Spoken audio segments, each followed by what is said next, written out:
Smart FM. Smart Career. Sobat listener, setiap manusia pasti bertumbuh dan juga menjalani kehidupan yang berbeda-beda dengan setiap ceritanya, dengan setiap hal yang dilaluinya. Dan gak jarang trauma adalah salah satu warna, bisa dibilang ya, di dalam hidup manusia. Di kesempatan kali ini Tasya Rustama akan temani Anda dalam program Smart Career. Kita akan bongkar mengenai trauma, karena kalau kita mau tahu dan mau menghilangkan, kita harus kenalan dulu. Siapa tahu dari Anda ada yang harus berjuang menghadapi trauma dan berdampak begitu ya pada karir Anda. Di kesempatan kali ini kita akan berbincang bersama dengan psikolog dan Certified Brain Spotting Trainer and Consultant, Mbak Ine Indriani. Halo. Hai Mbak Ine, Tasya. gimana kabarnya? Baik, alhamdulillah. Mbak Ya, Tasya gimana kabarnya? Alhamdulillah baik. Mbak Ine, kita mau kenalan nih sama trauma begitu ya. Jenis apa sih dia? Laki-laki, perempuan? Atau Ya. seperti apa begitu ya? Dan penyebabnya apa aja sih trauma ini? Baik Mbak Tasya, jadi trauma itu nggak mengenal laki perempuan, gimana ya? Bisa mengenai ke laki maupun perempuan gitu ya. Lalu kemudian apa sih definisinya? Adalah trauma itu adalah sesuatu peristiwa yang seharusnya yang bisa membuat seseorang menjadi shocking, tertekan, yang ngebuat hal tersebut tuh bisa berdampak ke dalam dirinya, termasuk dalam kehidupan sehari-hari. Bahkan kalau kita bicara karir, itu juga bisa mempengaruhi performa seseorang, baik itu pekerjaan atau anak-anak dalam konteks akademik seperti itu. Jadi bisa mengganggu fungsi sehari-hari, termasuk untuk ke sosialnya juga. Lalu kemudian termasuk juga fungsi kepercayaan diri, self esteem seperti itu. Jadi memang trauma itu sifatnya adalah kita bilang seperti tekanan psikologis yang cukup berat dan mempengaruhi kondisi seseorang, dan sifatnya itu subjektif. Gitu. Jadi misalnya ada suatu peristiwa, bisa aja misalnya contoh gempa ya. Bisa saja suatu gempa itu menimbulkan traumatikal dan berkelanjutan buat seseorang, tapi mungkin buat orang lain tidak, hanya menimbulkan stres sesaat yang kemudian dia bisa bangkit kembali gitu. Nah, kalau tadi Mbak Tasya cerita tentang gejala, tak menanyakan tentang gejalanya itu kadang seringkali sifatnya implisit ketimbang eksplisit.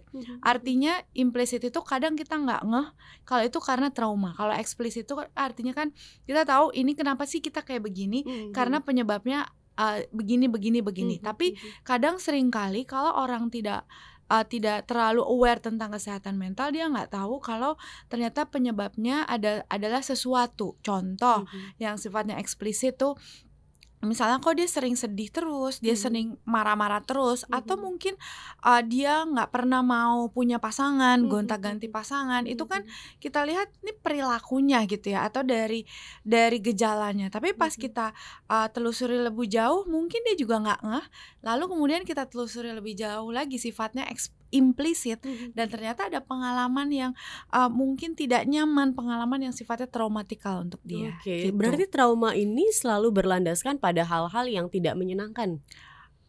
Iya, biasanya pengalaman yang seharusnya pengalaman yang bisa jadi shocking, yang seharusnya tidak dialami seseorang, atau juga bisa terjadi karena trauma bisa terjadi ketika waktu kecil dia tidak mendapatkan hal yang seharusnya dia dapatkan saat itu. Seperti? Attachment. Atau misalnya hidupnya secara finansial dalam konteks kemiskinan misalnya, secara fisik sandang pangan papan tidak terpenuhi, emosi dari orang tuanya tidak terpenuhi. Itu kan sebenarnya kebutuhan dasar yang seharusnya dimiliki oleh setiap manusia.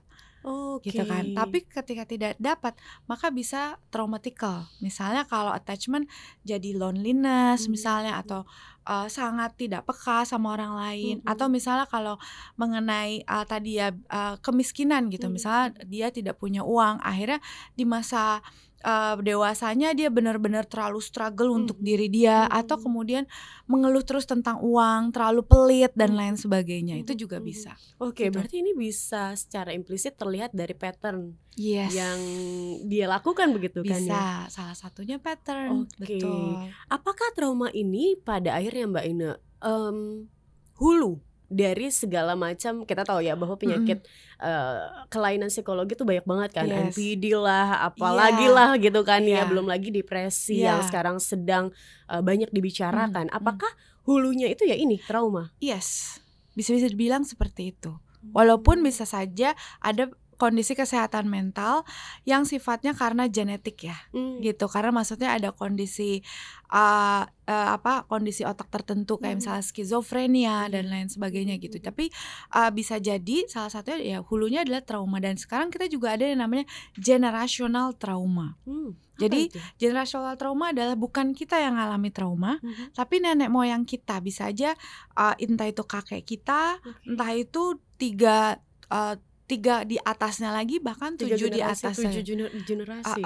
Seperti itu. Jadi mulai ada penelitian tentang generational trauma. Apa gitu. hubungannya? Kan mereka yang mengalami, kenapa kita yang kena gitu kan ibaratnya. Iya, padahal kita nggak salah Nggak apa-apa salah ya. apa-apa. Jadi kalau kita bicara tentang generational trauma, artinya adalah pengalaman traumatikal yang terjadi oleh nenek moyang kita, entah yang di urutan keberapa. Itu memang balik lagi itu sangat-sangat implisit, karena kita bisa lihat dari gejalanya, tapi kan kita nggak tahu itu apa. Tetapi kita bisa merasakan ada something yang terjadi. Nah, ketika kita telusuri lebih jauh, memang generational trauma ini terjadi ketika salah satu nenek moyang itu mengalami traumatikal, dan kita ini kan terdiri dari mind and body itu integrated. Yes. Ketika kita emosinya bermasalah, berarti itu akan mempengaruhi fisik kita, termasuk genetiknya. Nah, si genetik ini yang relate sudah ada kandungan traumanya yang dialami oleh salah satu nenek moyang kita ini, kemudian bisa masuk ke dalam diri kita. Wow. Gitu. Jadi bisa jadi kita kadang tuh memang challengingnya ketika itu generational trauma, kita nggak bisa langsung terlalu gampang untuk mengetahui bahwa oh itu karena aku masa kecilku gini-gini. Kan kalau misalnya karena kita ngalamin misalnya, oh dulu mamahku sibuk kerja banget dan aku gonta-ganti pengasuh misalnya, terus atau dulu aku penuh dengan kemiskinan, bencana alam dan lain sebagainya, kan masih ada di memori ya. Tapi kalau generasional kadang kita udah nggak kenal, atau kakek nenek kita nih imigran dari entah itu dari negara mana atau entah itu dari kota mana yang kita udah nggak kenal. Cuman ketika misalnya biasanya salah satunya kita tahu ini generasional tuh kayak berasa gini, udah melakukan sesi tapi kok rasanya tetap masih begitu aja dan kayaknya ini bukan aku deh gitu. Terus baru tuh kemudian berasa oh iya aku nemuin bahwa ini bukan aku memang akarnya gitu. Itu lebih spesifik lagi, generational trauma. Karena ini penting kita bahas di dalam Smart Career begitu ya Mbak Ine. Karena mungkin beberapa orang mengalami misal stuck dalam karir, ketika ada di suatu momen tertentu rasanya kok gak bisa ya untuk melewati hal ini gitu ya, berat begitu. Ketika menghadapi mungkin masalah atau seperti apa, patternnya tuh selalu seperti itu. Either mungkin gak bisa menghadapinya secara langsung atau terlalu gemetar begitu kan ya ketika melakukannya. Mungkin di dalam pekerjaan, mungkin dari Anda juga ada yang melakukan, merasakan begitu ya. Ini kan akan sangat struggle. Kapan trauma ini akhirnya membutuhkan pertolongan? Nah, ketika kita paling pertama adalah ketika kita merasa terganggu atau orang lain juga merasa terganggu. Contoh karir ya tadi, karena Mbak Tasya bilang terkait dengan karir. Karena kadang kan karir itu misalnya gini, dia ternyata sebenarnya dia talent, tapi kalau udah ngerjain suatu project tertentu jadi tersendat, jadi nggak teliti, jadi malah nggak bisa perform. Padahal kita tahu kita talent di situ, dan itu kan bisa aja mempengaruhi tim segala macam, atau kita sendiri akhirnya mempengaruhi pathway untuk naik dan lain sebagainya gitu. Dan itu kan akhirnya mengganggu. Dan ketika kita aware bahwa itu adalah mengganggu, maka atau mengganggu orang lain, sebaiknya ketika kesadaran itu sudah ada ya sebaiknya coba untuk diproses gitu dengan profesional kesehatan mental gitu, Oke. atau setidaknya menyadari dulu deh gitu.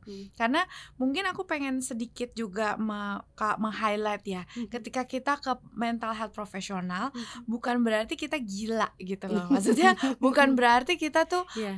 enggak, saya nggak apa-apa, jadi defensif, baik-baik aja gitu, tapi ternyata gemeteran, terus udah gitu kerjanya marah-marah dan lain sebagainya. Karena sebenarnya ketika kita melakukan healing trauma gitu, karena belum tentu berarti selalu buruk, tapi juga bisa jadi untuk meningkatkan performa kita. Yang tadinya misalnya kita nggak percaya diri, kita ngerjain sesuatu selalu stuck atau procrastinate, ya kan, procrastinate.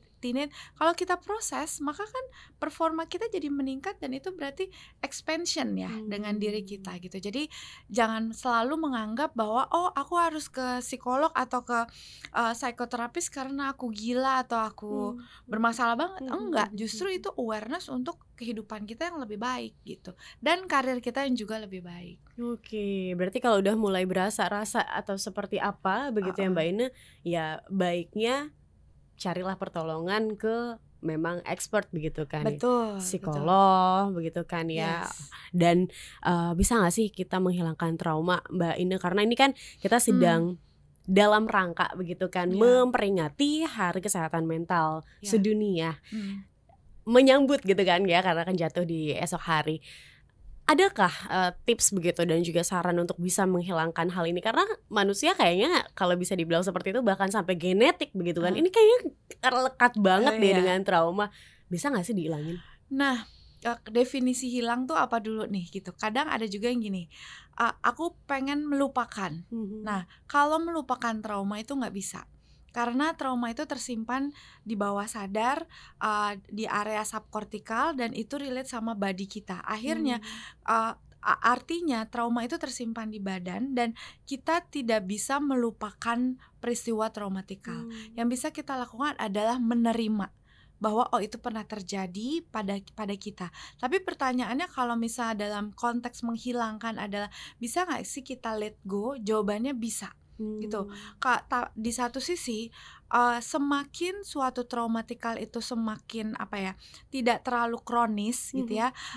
Dia misalnya kan trauma itu macam-macam ya, termasuk trauma sama kucing misalnya, trauma sama gitu, itu bisa hilang dan dia jadi bisa suka sama kucing misalnya, ya bisa aja gitu. Tetapi memang ada jenis-jenis traumatikal, biasanya trauma yang berat gitu ya, misalnya abuse yang berulang di masa lalu dan lain sebagainya, memang butuh waktu. Jadi sebenarnya healing dengan trauma bisa dengan pertama kita menyadari terlebih dahulu, lalu kemudian kita aware, kita berproses dengan diri kita sendiri atau dengan bantuan kesehatan mental, dan kita menerima. Dengan kita menerima, maka kita bisa heal, dan akhirnya bisa kalau definisi melupakan artinya menerima, kita bisa akhirnya ya udah kita let go. Dan akhirnya kita bisa lebih baik seperti itu. Oke, bisa lebih nyaman dengan diri ya. Yes, Karena kan betul. pada akhirnya ya itu sebuah ketidaknyamanan gitu kan yang kita rasakan gitu kan ya Mbak Ina. Nggak akhirnya menghambat. Oke, Mbak Ina, kita akan ketemu lagi di sesi selanjutnya, di episode-episode selanjutnya, dan kita masih akan bahas ini. Jadi smart listeners, untuk Anda yang mau tahu lebih lanjut tentang gimana sih caranya kita untuk menghilangkan trauma, ada nggak sih tekniknya, terutama Mbak Ina yang seorang certified brand spotting trainer ini, gimana sih caranya begitu kan ya untuk kita bisa nge-let go trauma yang kita rasakan. Kita tutup dulu untuk episode ini. Pastikan Anda dengarkan episode-episode lainnya. Dan akhir kata, saya Tasya Rustama dan saya Ina. Kami pamit. Sampai jumpa. Bye. Smart FM. Smart Career. Make your future better.